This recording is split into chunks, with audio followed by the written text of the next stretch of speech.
Hello दोस्तों, आप सभी का स्वागत है आपके अपने चैनल जॉब जॉय में। तो दोस्तों, जैसा कि आप सभी को पता है, एसएससी सीजीएल 2024 टीयर 1 का रिजल्ट जारी हुआ था 5 दिसंबर की डेट में। और दोस्तों, जब से ये रिजल्ट जारी हुआ है, खासा विवादों में ये रिजल्ट यहाँ पे अभी तक गिरा हुआ है, क्योंकि इस रिजल्ट में जो छात्रों और एसएससी के जो सीनियर मोस्ट टीचर्स हैं, उनके अकॉर्डिंग काफ़ी ज़्यादा खामियां इस रिजल्ट में हैं, क्योंकि ये रिजल्ट बिल्कुल भी पूरी तरीके से ट्रांसपेरेंट तरीके से यहाँ पे तैयार किया ही नहीं गया है। दूसरी तरफ एसएससी इस पे किसी भी तरीके की कोई यहाँ पे जो क्लियरिफिकेशन, कोई स्पष्टीकरण देने को तैयार नहीं है। अब दोस्तों, ये विवाद और ज़्यादा बढ़ता जा रहा है और आगे क्या यहाँ पे नया मोड़ लेने वाला है ये विवाद, और क्या कुछ रिजल्ट में गड़बड़ियां हैं, और जो इस बार की कट ऑफ जो इतनी ज़्यादा हाई गई है उसका प्रमुख कारण क्या है, और जो यहाँ पे जो कोर्ट केस की बातें चल रही हैं उसके बारे में क्या अपडेट है, और यदि कोर्ट केस होता भी है इस भर्ती पे तो इस पे जो आगे इस भर्ती पे क्या इफेक्ट यहां पे पड़ने वाले हैं। तो दोस्तों, इन तमाम चीज़ों के बारे में डिटेल में बात करने वाले हैं इस वीडियो में। तो दोस्तों, पूरी जानकारी के लिए वीडियो को अंत तक जरूर देखें। और अगर इससे पहले आप हमारे चैनल पर पहली बार विजिट कर रहे हो तो सभी सरकारी भर्तियों के लेटेस्ट और ऑथेंटिक अपडेट्स पाने के लिए हमारे चैनल को जरूर सब्सक्राइब करें, साथ ही बेल आइकन को भी प्रेस करें, जिससे आने वाली वीडियोज़ की नोटिफिकेशन आपको समय पर मिलती रहे। तो दोस्तों, सबसे पहले तो एसएससी सीजीएल 2024 टीयर 1 का एग्जाम जैसे ही आपका समाप्त होता है तो दोस्तों सबसे पहले इसकी आंसर की यहाँ पे जारी होती है। अब दोस्तों, आंसर की आने के बाद में पेपर का लेवल भी यहाँ पे पता लगता है। दूसरी तरफ जो छात्रों के जो एक्चुअल रॉ स्कोर यहाँ पे बन रहे हैं उसका भी यहाँ पे पता लगता है। जो वरियस सोर्सेज हैं उनसे डेटा यहाँ पे जब कलेक्ट हुए तो जो एक एक्सपेक्टेड कट ऑफ का अंदाजा सभी मोस्टली जो सीनियर मोस्ट टीचर्स हैं और जो एसएससी के फील्ड में जो काम कर रहे हैं, जो टीचर्स जिन्हें लंबे समय का यहाँ पे अनुभव है, तो उनके अकॉर्डिंग यदि कट ऑफ देखी जाती तो दोस्तों 140 के आसपास यहाँ पे कहीं कट ऑफ इस बार की रहने वाली थी। लेकिन दोस्तों, जब सीजीएल 2024 टीयर 1 का रिजल्ट यहाँ पे ऑफिशियली जारी होता है तो दोस्तों कट ऑफ यहाँ पे बिल्कुल चौंका देने वाली थी, बिल्कुल एक्सपेक्टेशन से परे यहाँ पे कट ऑफ थी, क्योंकि यहाँ पे कट ऑफ बहुत ज़्यादा हाई इस बार चली गई थी। जबकि अंदाज़ा ये लगाया जा रहा था कि वैकेंसीज इस बार 17,500 हैं, तो पिछली बार की तुलना में, पिछली बार जब 8,000 वैकेंसीज थी तो उसकी तुलना में कट ऑफ इस बार कम जाने वाला है। लेकिन दोस्तों, इसके बिल्कुल उल्टा यहाँ पे हुआ। कट ऑफ जब निकल के सामने आई तो कट ऑफ पिछली बार की तुलना में भी बहुत ज़्यादा यहाँ पे बढ़ गई। जो यूआर का कट ऑफ आप देख सकते हैं, जेएसओ पोस्ट के लिए 167 यहाँ पे चला गया। फिर एसआई ग्रेड 2 की बात करें तो यूआर का कट ऑफ 170 यहाँ पे चला गया। फिर ऑल अदर पोस्ट की बात की जाए तो कट ऑफ यहाँ पे भी इतना ज़्यादा हाई चला गया, 153 यहाँ पे कट ऑफ देखने को मिला।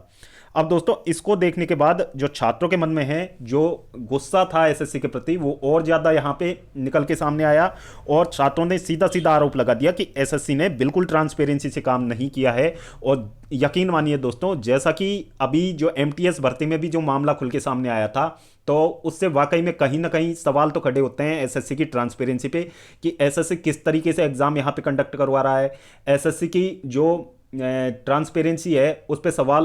उठना लाजमी था। अब दोस्तों, बात कर लेते हैं रिजल्ट की। रिजल्ट में क्या गड़बड़ी इस बार रही है छात्रों के अनुसार, और जो सीनियर मोस्ट टीचर्स हैं, जो एक्सपर्ट्स हैं एसएससी के, उनके अनुसार रिजल्ट में क्या सबसे बड़ी खामी यहाँ पे निकल के सामने आ रही है। तो दोस्तों, सबसे पहली लिस्ट होती है आपकी जेएसओ, जूनियर स्टैटिस्टिकल ऑफिसर। तो दोस्तों, इसके लिए यदि आप नोटिफिकेशन उठा के देखोगे तो एज लिमिट का जो क्राइटेरिया है वो 18 से 32 साल यहाँ पे रखा जाता है। फिर दोस्तों, दूसरी तरफ यदि हम बात करें तो जो ऑल अदर पोस्ट होती हैं एसएससी की, तो उनमें एज लिमिट के 2 क्राइटेरिया होते हैं। एक तो होता है 18 से 27 साल, दूसरा होता है 18 से 30 साल का एज ग्रुप। तो दोस्तों, ये दोनों एज क्राइटेरिया होते हैं। तो दोस्तों, इसके अकॉर्डिंग यदि देखा जाए कि यहाँ पे जो कैंडिडेट जो 30 साल से ऊपर एज वाले कैंडिडेट हैं, जिनके पास कोई भी रिजर्व कैटेगरी का कोटा नहीं है, तो उन कैंडिडेट को सिर्फ जेएसओ की पोस्ट के लिए यहाँ पे एलिजिबल होना चाहिए था। लेकिन दोस्तों, जो आप यहाँ पे देख रहे हैं, जो जेएसओ पोस्ट के लिए क्वालिफाइड कैंडिडेट की संख्या आप देख रहे हैं 18,436। तो दोस्तों, जिन कैंडिडेट का नाम लिस्ट फर्स्ट में है, तो दोस्तों इन सभी कैंडिडेट का नाम यहां पे भी आपको देखने को मिलेगा, जो कि लिस्ट थर्ड है। जो ऑल अदर पोस्ट के लिए एलिजिबल कैंडिडेट होते हैं उनमें भी इन कैंडिडेट का नाम यहां पे देखने को मिलेगा। 1,65,240 की लिस्ट में ये 18,000 प्लस कैंडिडेट भी यहाँ पे शामिल होने वाले हैं। तो दोस्तों कट ऑफ हाई जाने का मेन रीजन तो सबसे बड़ा तो यही एक देखने को मिल रहा है, क्योंकि दोस्तों इसमें काफ़ी सारे कैंडिडेट्स ऐसे हैं जिनके पास ना कोई रिजर्व कोटा है, ना वो एक्स सर्विसमैन है, फिर भी उनकी जो एज है यहाँ पे 18 से 30 वाले क्राइटेरिया को पूरा नहीं करते हैं, यानी कि 30 प्लस एज वाले बहुत सारे कैंडिडेट हैं। लगभग सभी कैटेगरीज को मिला दिया जाए तो ऐसे कैंडिडेट्स की संख्या 3,000 प्लस इस बार यहाँ पे देखी जा रही है। और बाकी यदि एसएससी इसमें ठीक से यहाँ पे शॉर्टलिस्ट करता है कैंडिडेट को, उनके डेटा यहाँ पे उठा के देखता है, तो हो सकता है ये संख्या और भी ज़्यादा यहाँ पे निकल के सामने आए। तो दोस्तों इन कैंडिडेट को ऑब्वियसली जब इनके यहाँ पे 167 मार्क्स आ रहे हैं, यदि इनको आप उठा के जो all other category all other post वाली लिस्ट में आप डाल देते हो तो ऑब्वियसली वहाँ का कट ऑफ बढ़ जाएगा अपने आप। और दोस्तों इनका होगा क्या, क्योंकि ये यहाँ पे इन्होंने एग्जाम दे दिया, यहाँ पे ये ओनली ये जेएसओ पोस्ट के लिए शॉर्टलिस्ट होंगे ये कैंडिडेट ओनली। यदि इनका फाइनल भी सिलेक्शन होता है, यानी कि ये कैंडिडेट मेंस भी देंगे, तो मेंस देने के बाद में ये यदि यहाँ पे पेपर भी क्लियर कर लेते हैं तो दोस्तों इनको पोस्ट सिर्फ जेएसओ की ही मिलने वाली है। जेएसओ के अलावा ये अन्य किसी भी पोस्ट के लिए एसएससी में एलिजिबल ही नहीं है। यानी कि इन कैंडिडेट का काम क्या रह गया है, सिर्फ कट ऑफ को बढ़ाना, बाकी और कुछ नहीं है। ये कैंडिडेट यदि फाइनली सेलेक्ट भी होते हैं किसी पोस्ट के लिए, ऑल अदर पोस्ट में से आप उठा के देखेंगे, यदि ये कैंडिडेट इन पोस्टों में से किसी पद के लिए यहाँ पे सेलेक्ट भी होते हैं तो इनको ज्वाइनिंग नहीं दी जाएगी, क्योंकि डॉक्यूमेंट वेरिफिकेशन के समय इनको बाहर निकाल दिया जाएगा और वो सीट यहाँ पे खाली यहाँ पे चली जाएगी, जो कि एक बहुत बड़ी यहाँ पे दिक्कत है, जो कि बेरोजगारी बढ़ाने वाली बात है। और ये चीज़ें एसएससी को समझनी चाहिए। एसएससी ने यहाँ पे सीधे तौर पे बहुत बड़ी गलती की है और एसएससी का कहना यह है कि ये चीज़ें हर साल होती आ रही हैं, लेकिन हर साल होती आ रही हैं तो ये चीज़ें आपको सुधारनी चाहिए। अगर हर साल होती आ रही हैं तो हर साल से इस चीज़ का मतलब नहीं होता है, क्योंकि अभी मेंस एग्जाम यहाँ पे कंडक्ट नहीं हुआ है और मेंस एग्जाम कंडक्ट होने से पहले ये चीज़ें सुधारी जा सकती हैं। और दूसरी चीज़ क्या है, यहाँ पे दूसरी गड़बड़ी यहाँ पे जब यहाँ पे छात्रों ने मांग की, जो छात्रों के जो मार्क्स जारी करने की और जो फाइनल आंसर की जारी करने की मांग की थी, तो दोस्तों उस पे एसएससी ने यहाँ पे बिना किसी सेटिस्फेक्शन के वो चीज़ें यहाँ पे जारी कर दी। अब छात्रों की मांग ये थी कि मार्क्स को इंडिविजुअली यहाँ पे जारी ना किया जाए, मार्क्स को यहाँ पे पब्लिकली जारी किया जाए, जिससे कि एक छात्र दूसरे छात्र के मार्क्स यहाँ पे देख सके, जिससे कि एक्चुअल में पता लग सके कि नॉर्मलाइजेशन कितना हुआ है और किस कैंडिडेट को कितना मार्क्स यहाँ पे मिला है और उसका एग्जाम किस दिन था, किस शिफ्ट में था। क्योंकि दोस्तों यहाँ पे ऐसा भी देखा गया है कि एक ही शिफ्ट के दो कैंडिडेट हैं, उनके दोनों के नॉर्मलाइजेशन में अलग अलग मार्क्स यहाँ पे प्राप्त हुए हैं। किसी के 25 नंबर तक का नॉर्मलाइजेशन हुआ है, किसी के सिर्फ 5 नंबर, उसी दिन की उसी शिफ्ट में 5 नंबर बढ़े हैं नॉर्मलाइजेशन में। तो ये एक तरीके से समानता वाली बात नहीं है, इस चीज़ का क्लियरिफिकेशन एसएससी ने नहीं दिया है। दूसरी चीज़ क्या है, जब फाइनल आंसर की जारी होने के बाद में जब देखा गया वहाँ पे आंसर की को, तो वहाँ पे कुछ सवाल ऐसे थे जो कि कॉन्सेप्चुअली ठीक नहीं थे। एसएससी ने जो उनका आंसर मान रखा है, काफ़ी ज़्यादा सवाल ऐसे हैं जिनका आंसर खुद एसएससी ने गलत माना हुआ है फाइनल आंसर की में भी, यानी कि उनको सुधारा नहीं गया है, जिससे कि बहुत सारे कैंडिडेट के रिजल्ट पे असर पड़ा है। कोई कैंडिडेट यहाँ पे 0.02 मार्क्स से रह गया, कोई कैंडिडेट 0.05 मार्क्स से यहाँ पे रह गया, कोई कैंडिडेट 1 नंबर से भी रहा है, कोई कैंडिडेट 1.5 नंबर से भी रहा है। तो दोस्तों ऐसे क्वेश्चंस की वजह से ऐसे कैंडिडेट बाहर हो गए। तो ये चीज़ें एसएससी को यहाँ पे सुधारनी चाहिए। अब एसएससी इन सब चीज़ों से पल्ला झाड़ रहा है। यहाँ पे अभी तक एसएससी की तरफ से कोई भी यहाँ पे जवाब इस चीज़ के बारे में जारी नहीं किया है। अब दोस्तों जो कैंडिडेट्स ने और जो सीनियर मोस्ट टीचर्स हैं जो स्टूडेंट्स के साथ में खड़े हुए हैं, तो उन्होंने एक निर्णय लिया है कि क्यों ना एसएससी के अगेंस्ट यहाँ पे कोर्ट केस किया जाए, जिससे कि कोर्ट में ये चीज़ें जब कोर्ट में जाएंगी तो वहाँ पे इस चीज़ का फैसला हो पाए, ताकि जो कैंडिडेट के साथ में यहाँ पे गलत हुआ है वो यहाँ पे इन चीज़ों को सुधारा जा सके। अब दोस्तों ये भर्ती कोर्ट केस में जा चुकी, ये भर्ती जो कोर्ट केस में जा चुकी है, अब यहाँ पे अब हियरिंग कब होनी है, अभी यहाँ पे केस फाइल हुआ है। आज की डेट में कोई जो केस यहाँ पे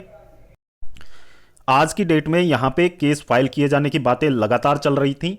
और कोई अच्छा सा वकील यहाँ पे हायर किया जाएगा और उसके बाद में ये जो कोर्ट की कार्रवाई है वो आगे यहाँ पे की जाएगी, जिससे कि स्टूडेंट्स के साथ में जो गलत हुआ है वो उन चीज़ों को यहाँ पे सुधारा जा सके। अब स्टूडेंट्स को इसमें क्या करना चाहिए? तो दोस्तों स्टूडेंट्स को इसमें यह करना चाहिए कि जो भी कैंडिडेट यहाँ पे सेलेक्ट नहीं हुए हैं और जो कैंडिडेट यहाँ पे सेलेक्ट हो भी चुके हैं तो उन कैंडिडेट को क्या करनी चाहिए, क्योंकि जो कैंडिडेट सेलेक्ट नहीं हुए हैं तो उनको तो ऑब्वियसली इनके साथ लगना ही है। लेकिन दोस्तों जो कैंडिडेट यहाँ पे सेलेक्ट नहीं हो चुके हैं, जिनका मेंस एग्जाम है, आप अपनी मेंस की एग्जाम की तैयारी को जारी रखें, क्योंकि ऑब्वियसली यदि आपका सिलेक्शन हुआ है तो आपको मेंस की तैयारी यहाँ पे आपकी जारी रखनी चाहिए। लेकिन दोस्तों चीज़ों को सुधारने के लिए यहाँ पे ज़रूरी है इस समय में एकजुट होकर आवाज़ उठाने की, क्योंकि ये चीज़ें आज प्रीलिम्स में हुई हैं, कल को ये चीज़ें मेंस में भी आपको देखने को मिलेंगी। क्योंकि उस समय आप अकेले पड़ जाओगे तो आपके साथ में आवाज़ उठाने वाले ज़्यादा कैंडिडेट नहीं रहेंगे, और ज़्यादा कैंडिडेट जब साथ नहीं होंगे तो आपकी आवाज़ को वैसे ही वहाँ पे दबा दिया जाएगा। अब दोस्तों सभी कैंडिडेट्स को ये चाहिए कि ऐसी चीज़ें जो यहाँ पे निकल के सामने आ रही हैं, कुछ कुछ कैंडिडेट्स के साथ में ऐसा हुआ है जिनकी यहाँ पे कट ऑफ भी क्लियर है, लेकिन दोस्तों उनका यहाँ पे रिजल्ट में नाम ही नहीं है। यानी कि ऐसे ऐसे कैंडिडेट भी देखने को मिले हैं। इस तरीके का यहाँ पे झोल हुआ है कि कैंडिडेट की कट ऑफ भी क्लियर है, 177 वाले मार्क्स वाले कैंडिडेट भी हैं, उनका यहाँ पे रिजल्ट में ही नाम नहीं है। तो ये चीज़ें अपने आप में बहुत ही गलत हैं। तो इन सब चीज़ों के खिलाफ आवाज़ उठानी चाहिए, जिससे कि आने वाली भर्तियों में चीज़ें यहाँ पे सुधर सकें और इन चीज़ों को यहाँ पे दूर किया जा सके, और वाकई में जो मेहनत करने वाले कैंडिडेट हैं उनको यहाँ पे उनका जो मेहनत का फल उन्हें मिल सके। तो ये चीज़ें यहाँ पे जो शेयर करने वाली हैं, और इसमें जो अब स्टूडेंट्स को एक चीज़ यहाँ पे ध्यान में रखनी चाहिए, एसएससी की तैयारी करने वाले तमाम स्टूडेंट्स को एक चीज़ यहाँ पे पल्ले गांठ दे लेनी चाहिए कि आज एक ऐसा समय है जिसमें कि आपको ये हकीकत में पता लग जाएगा कि कौन सा टीचर तो यहाँ पे बिजनेस के पर्पज से जो अपने कोर्स बेच रहा है, अपनी कोचिंग खोल के बैठे हैं, तो उनका आपको पता लग जाएगा। एक तो व्यापारी टीचर हो जाते हैं, और दूसरा उस टाइप के टीचर होते हैं जो स्टूडेंट्स के वाकई में स्टूडेंट्स का भला चाहते हैं और स्टूडेंट्स के साथ में ऐसे मुश्किल समय में खड़े हुए हैं। तो दोस्तों नाम बताने की आवश्यकता नहीं है, बाकी आप सोशल मीडिया पे जाके देखेंगे तो सब चीज़ें खुल के आपके सामने आ जाएंगी कि कौन आपके साथ में है और कौन आपके अगेंस्ट है। तो दोस्तों आगे आने वाले समय में, क्योंकि आप जब पैसा देते हो तभी इनके कोर्सेज बिकते हैं, तभी ये अपनी कोचिंग चला पाते हैं, तभी इनके पास पैसा आ पाता है, और ये जो आज इतने बड़े लेवल पे पहुंच पाते हैं तो ये सिर्फ आपकी बदौलत है, आप जैसे स्टूडेंट्स के पैसे से ये यहाँ पे पहुंच पाते हैं। अब दोस्तों जो व्यापार करने वाले टीचर्स हैं उनसे ये आपको पल्ले गांठ दे लेनी चाहिए कि आगे फ्यूचर में, क्योंकि टीचर्स बहुत अच्छे अच्छे टीचर्स हर जगह आपको मिल जाएंगे, और जो छात्र हित में इस समय आवाज़ उठा रहे हैं उनसे बेहतर टीचर आपको नहीं मिल पाएंगे। तो उन टीचर्स को यहाँ पे आपको उन टीचर्स के साथ में खड़ा होना है, और जो बिजनेस करने वाले टीचर्स हैं उनसे आपको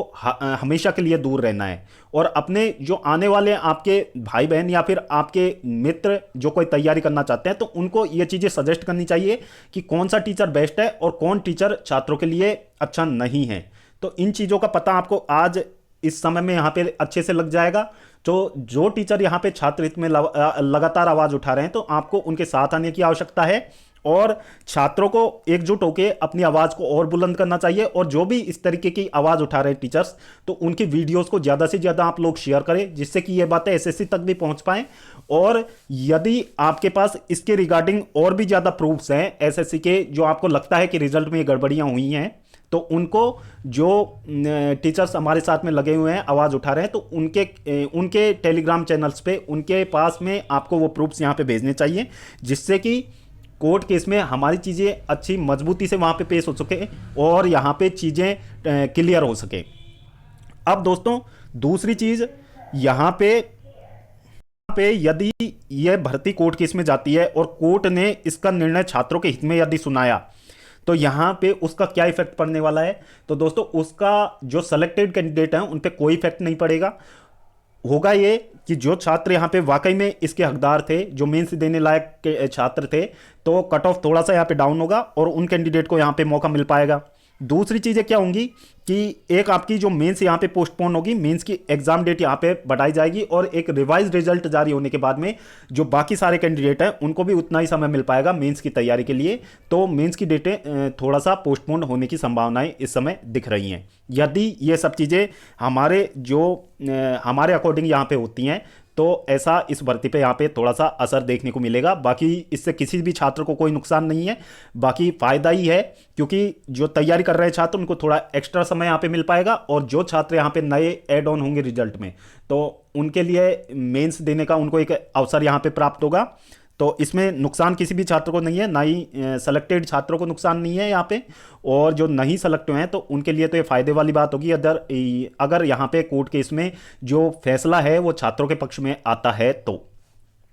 तो दोस्तों जो टीचर्स इस समय आपके साथ में लगे हुए हैं तो उनकी वीडियोस को आप ज़्यादा से ज़्यादा शेयर करें, और वहाँ पे उनका ज़्यादा से ज़्यादा साथ देने का आप वहाँ पे प्रयास करें, जिससे कि सब चीज़ें आपके हक में, आपके सामने और आपके हक में आ सकें। तो दोस्तों वीडियो देखने के लिए धन्यवाद। वीडियो पसंद आई हो तो वीडियो को लाइक करें और अपने दोस्तों के साथ जरूर शेयर करें। और अगर इससे पहले आप हमारे चैनल पर पहली बार विजिट कर रहे हों तो सभी सरकारी भर्तियों की लेटेस्ट और ऑथेंटिक अपडेट्स पाने के लिए हमारे चैनल को जरूर सब्सक्राइब करें, साथ ही बेल आइकन को भी प्रेस करें, जिससे आने वाली वीडियोज़ की नोटिफिकेशन आपको समय पर मिलती रहे। तो दोस्तों इस वीडियो में फिलहाल इतना ही। जल्द मिलते हैं एक और नई सरकारी भर्ती की लेटेस्ट और ऑथेंटिक अपडेट के साथ। तब तक के लिए स्वस्थ रहें, तंदुरुस्त रहें और अपनी फ्यूचर एग्जाम्स की प्रिपरेशंस को जारी रखें।